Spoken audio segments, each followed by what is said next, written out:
سلامونه او نیکې هیلې بیا هم استاد حکمت الله پوپل ستاسو په درانه چوپړ کې حاضر شوی یم. غواړم نن تاسو ته په عمومي ریاضي کې لوی مشترک قاسم یعنی GCD هم ښیي دا تاسو ته تشریح کړم. نو که غواړئ چې زموږ تعلیمي پروګرامونه تر تاسو پورې ورسیږي لطفا افغان ری چینل سره سبسکرایب کړئ. نو راځو زموږ د نن ورځې عنوان چې دی هغه لوی مشترک قاسم یعنی GCD. زموږ عنوان څه دی؟ زموږ عنوان چې دی هغه لوی مشترک قاسم یا کله کله ورته وایي GCD. دا جی معنا ګریټست یعنی لوی، کامان سی کامان معنا مشترک او دا دی معنا ډیوایزر معنا قاسم. لوی مشترک قاسم GCD هم بولي.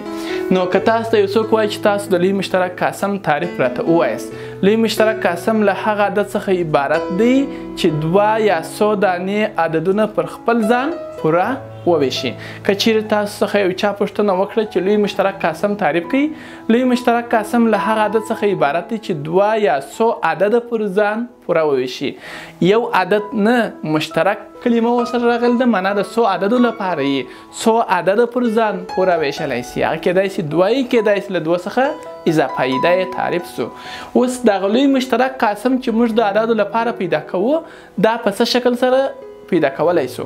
نو کله چې تاسو د لوی مشترک قاسم پیدا کوئ، مثلا تاسو ته وایي 12 او 18 د عددونو لوی مشترک قاسم یعنی GCD تاسو په لاس راوړئ.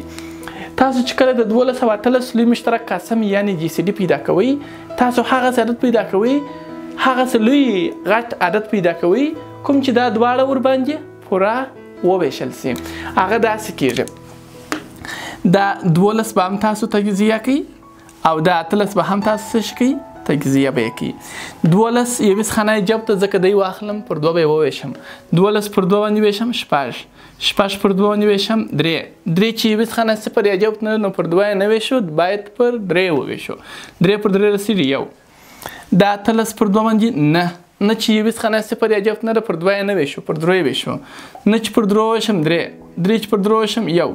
نو ستاسو لوی مشترک قاسم یعنی GCD چې کله تاسو پیدا کوئ، دلته ګورئ چې کوم عدد مشترک وي، لکه دلته چې 2 سته، دلته هم 2 سته، له دې دواړو 2 څخه یو 2 راخلو، ضرب علامه لیکو. دلته 2 سته ولې دلته بل 2 نسته، دلته هم 3 سته، دلته هم 3 سته، له دواړو 3 څخه یو 3 راخلو. دلته بل 3 سته ولې دلته بل 3 نسته. نو تاسو 2 3 ضرب کړئ 6. نو د دغه 2 عددونو لوی مشترک قاسم یا GCD 6 ده. یعنی تر 6 بل غټ عدد یا لوی عدد نسته چې دوی دواړه دې ور باندې پوره وویشل سي.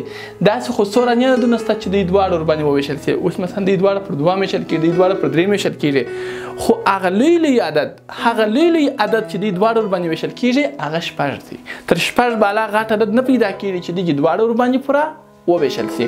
نو د دغه عددونو لوی مشترک قاسم 6 دی. مثلا تاسو ته ویل سي وای تاسو موږ ته د 100 او 100 وای د 48 او د 120 د عددونو لوی مشترک قاسم پیدا کړئ. کله چې تاسو د عددونو لوی مشترک قاسم یعنی GCD پیدا کوئ، تاسو به اول دغه عددونه جلا جلا تجزیه کړئ. یعنی مطلب دا چې تاسو به راځئ 48 به هم تجزیه کوئ، تاسو به راځئ 120 به هم تجزیه کوئ.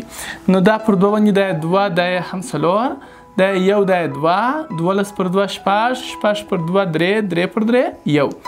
او دا پر 2 باندې 6 0 او بیا 6 پر 2 باندې 3 0 بیا راکښته کو، یویس خانه 0 یا جوتی پر 2 ویشم. دا 3 چې پر 2 ویشم 1 2 2 1 2 2 2 2 څلور بیا ډېرې دلته 3 1 2 2 دا 3 یو پاته کېږي. یو چې پاته کېږي لکه دا 0 سره چې ملګري کې لکه دا چې 10 سي، 10 پر 2 15. دا چې یویس خانه 0 یا جوت نه نو بلای پر 2 نه ویشو. نو چې پر 2 نه ویشل کېږي دغه د 2 څلوي 3 دي. دا خو نو بیا داسې دی چې پر 3 باندې ویشل کېږي. 15 چې پر 3 وویشم 15 او 15 پر 15 باندې 1. که تاسو غواړئ چې د دغو عددونو GCD معنا لوی مشترک قاسم یې په لاس راوړي، نو تاسو به داسې کوئ. دلته هم 2 سته، دلته هم 2 سته، 1 2 راخلو. دلته هم 2 سته، دلته هم 2 سته، یو 2 راخلو.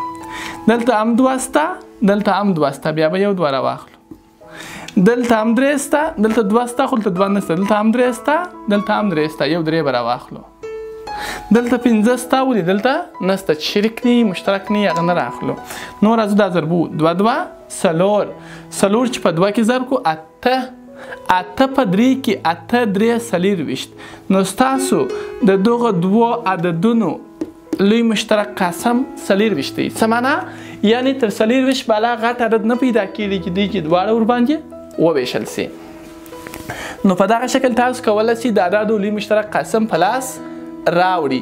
کله چې تاسو د عددو لوی مشترک قسم پیدا کوئ په دا طریقه سره، کله به تاسو ته یو څوک وایي تاسو د 9 او 8 د عددونو لوی مشترک قسم په لاس راوړي.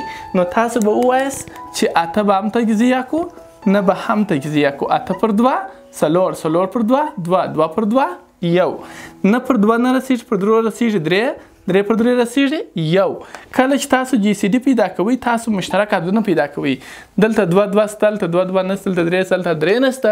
کله چې تاسو لوی مشترک قسم پیدا کوئ خو په هغوی کې کوم مشترک عدد پیدا نشي، نو کله چې د دوه عددونو جی سی ډي پیدا کوو خو هغه په خپل منځ کې کوم مشترک عدد ونه لري، د هغوی جی سی ډي له یوه څخه عبارت ده. یعنې تر یوه بالا غټ عدد نشته چې دغې دواړه پر خپل ځان پوره وویشي. نو په دغه طریقه تاسو کولی سئ د عددونو لوی مشترک قسم یعنی جی سی ډي په لاس راوړي. یعنې کوم عددونه چې هغوی په خپل منځ کې یعنی چې مشترک عدد ونه لري د هغوی جی سی ډي له یوه څخه عبارت ده. نو دا په عمومي ریاضه کې تاسو ته د لوی مشترک قسم یعنی جی سی ډي ښودنه. تر بیا چې ستاسو درانه چوپړ ته حاضرېږو ښې چارې ولرئ.